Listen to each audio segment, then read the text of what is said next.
Hi, everyone, and welcome to another very special Talking Sun episode. Ashton is with us. Welcome. Thanks for having me, Daniel. It's an honor. It's so nice having you here.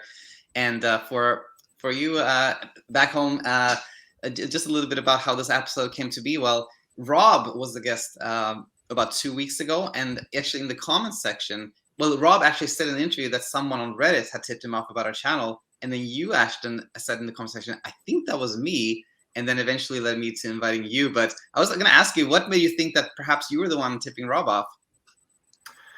I think it fit the time frame he mentioned, and I did a lot back then. There's a little subreddit where people talk about their insomnia problems, and once I got know handling my problems, I thought I'd try to help out, and apparently it's a pretty prominent problem for a lot of people.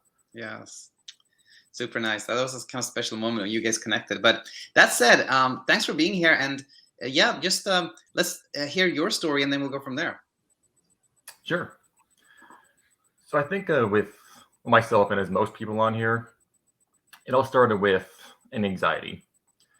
And for me, it started when I was 23 or 24. I remember one night I was just doing my thing, playing video games or whatever.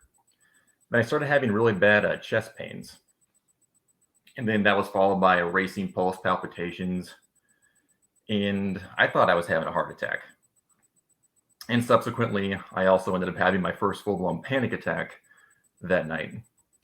And I went to the ER. They said, no, you're fine. We can tell something's wrong, but we think it's just anxiety. I said, no, it's not anxiety. I wasn't having anxiety until this started happening, I promise. And they just pretty much told me to relax. So I went back home feeling not too good about the whole thing because in my mind, I knew something was wrong. And that happened 3 or 4 more times. Shout out to my friend Will for taking me to the ER so often.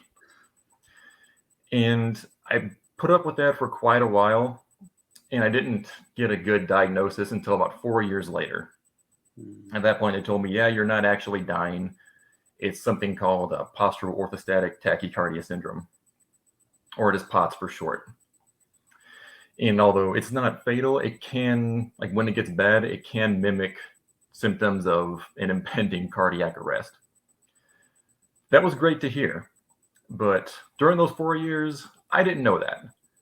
As far as I was concerned, I was narrowly escaping death each and every week. So, when you're in that mind frame, you kind of become anxious about every little symptom you feel in your chest, which I did.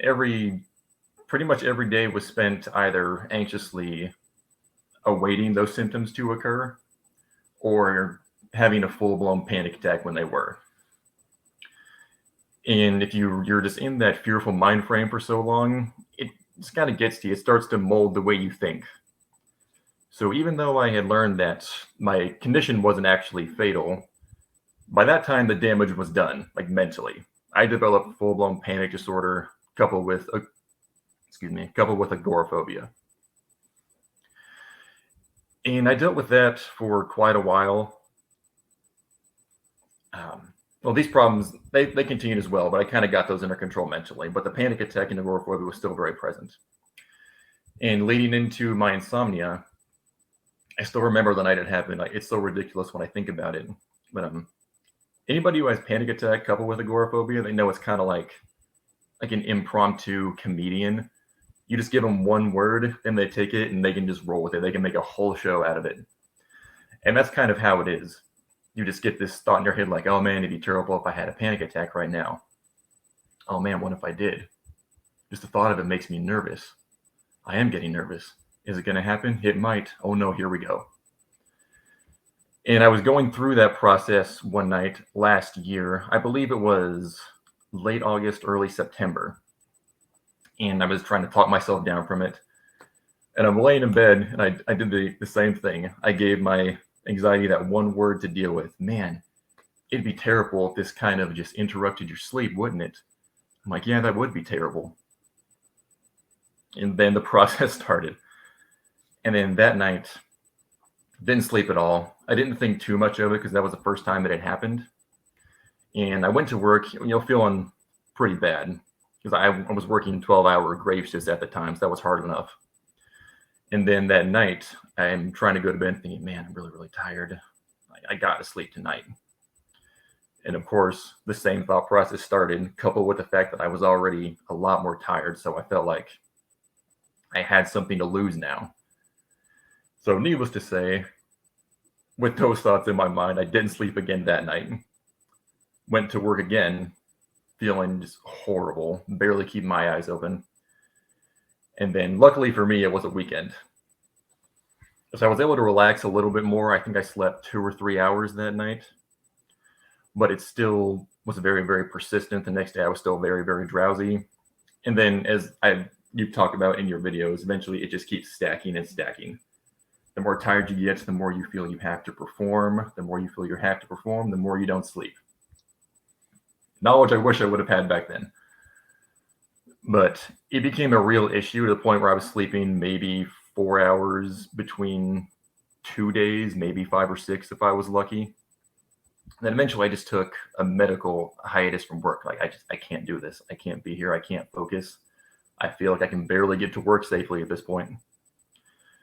So I started seeing a therapist. She was nice. She didn't really do much for me though. And my doctor, they were prescribing me all kinds of different meds. Took all of them, didn't help. Melatonin, it might as well have been Skittles. I even took an Ambien, but it wasn't working just because like the anxiety just constantly built and built and built each and every day. And no amount of medication I took could just overpower the sheer amount of just adrenaline that was flowing through my bloodstream. So that just kind of made me even more nervous because nothing's working. And then at that point, I was feeling pretty hopeless. And then I think I did what pretty much anyone else in that position would do when medication's not working, therapy's not working. You just go to Google search bar, type in "can't sleep, losing my mind, for the love of God, please help." I found a few articles that weren't terribly informative. They just basic stuff like make sure your room is dark, make sure it's quiet. Okay, great. Never thought of that. Thanks. I'm like, okay, these articles aren't helping. So I go to YouTube and I punch in the same thing. For the love of God, please help. Can't sleep. And I find a few people who were pretty insightful. I think I found your channel. It was like third or fourth channel I found. I don't remember what video I saw first, but I didn't watch the video. I went to your profile. I clicked on it and I saw, man, this guy's been doing this for years. And he has a terrific smile. I'll give him a shot. So I watched a few of the videos, and the first time I saw them, of course, it's not an instant process. But I saw them, and they didn't really help me sleep that night, but they gave me hope, which is a lot more than I'd had in the last 2 or 3 months. And then I saw that you had a book out. I'm like, okay, like I saw the scope of videos, like thousands of videos. I'm like, okay, he's got a book. Maybe the book will just take the knowledge from all these videos and just compact it into an easy to carry package.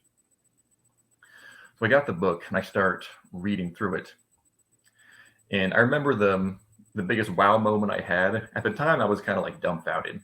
But then I looked back at that time as the moment I really started to heal from this. And that was the point where you basically say to relax, just kind of like embrace where you are, just kind of like relax and do nothing. And when I heard that, when I read that, the first thing I felt was, this guy is insane.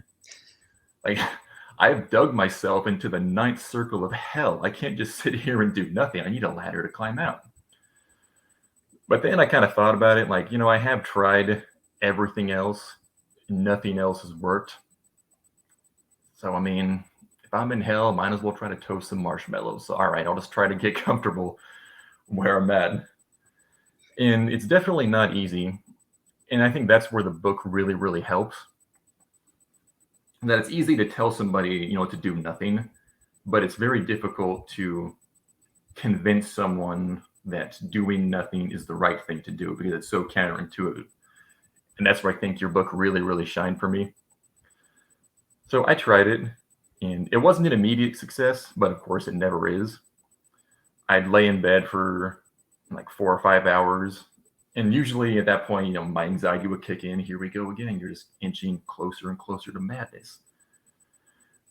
But I try to just calm myself down and think, no, he said just try doing nothing, enjoy where you're at. So just do that. Just try to enjoy the peace, the solitude. It's nice and warm. The sound of her fan is soothing. I did that the first night, got about 2 hours of sleep. I tried doing that the second night, got about 3. Next night, about 5, which I was ecstatic, by the way. Like that many hours of sleep and like that many days in a row, it was incredible. I felt like my old self. And then the next day, I was actually able to take a nap, which was just crazy for me at that point. And after a while, I just kept trying to keep my mind clear, keep the anxiety away. And eventually, I got back to it's pretty much my old self. Now I just turn my TV on, watch something, or I just turn my fan on, and I can knock out in 10 to 15 minutes. And like you don't appreciate sleep until you lose it, but now it's miraculous. I really appreciate what you and your book did. Wow, incredible! That's you told the story so nicely and it's so powerful. And by the way, like the insomnia part of this, the sort of the anxiety, panic attack struggle. The insomnia it started about a year ago. You said. I think about late August. I believe is when I Okay, had that first. Oh no! What if it happens? And sure enough, it happened.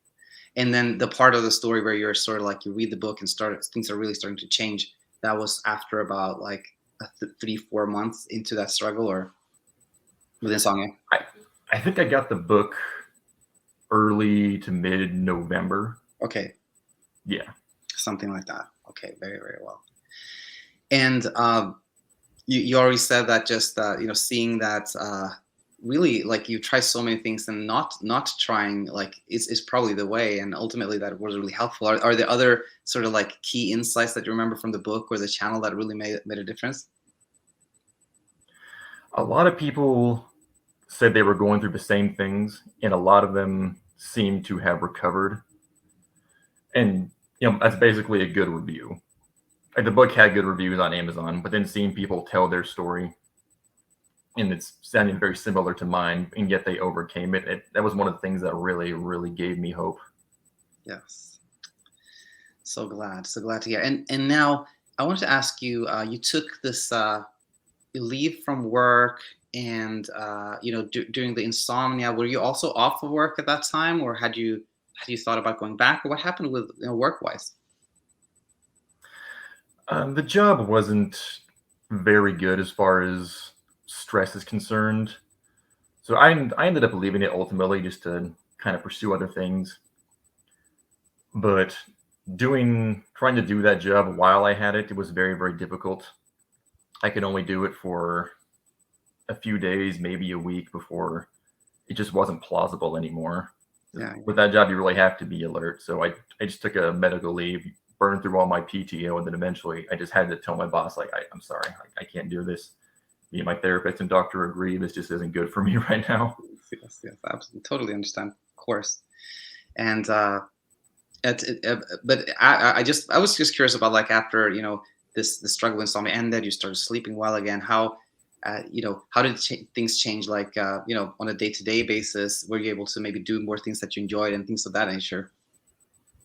Oh yeah, I was able to. Before this, I like to exercise a lot. I like going on hikes, just things like that. But if you're drained out of your mind from no sleep, there's no way you can pull any of it off because you barely have any energy all your energy is just put towards that and to stave off the anxiety you're constantly feeling.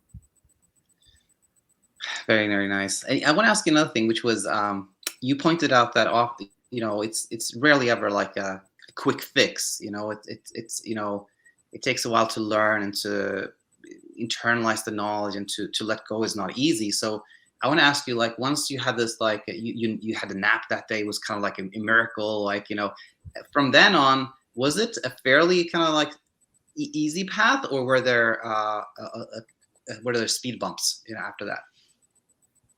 There were a few speed bumps. Actually had a little bit of a speed bump a few weeks ago. That's not in my first one. The first one's kind of discouraging because then you think, oh no, here we go again. But I just went back to that point of don't let it bother you. Just be comfortable. You've done this before. Just relax. And I think that's one thing that's going to discourage a lot of people more than anything is after they first get over it. And you've talked about this already. They go back to it for a little bit and they think the whole cycle is going to repeat all over again. I'm going to be in that state of just pure horror again. But if you just stick to the principles in the book, just relax, keep it cool, it'll pass. I can't imagine there's anybody who went through that and still, or who doesn't have any speed bumps.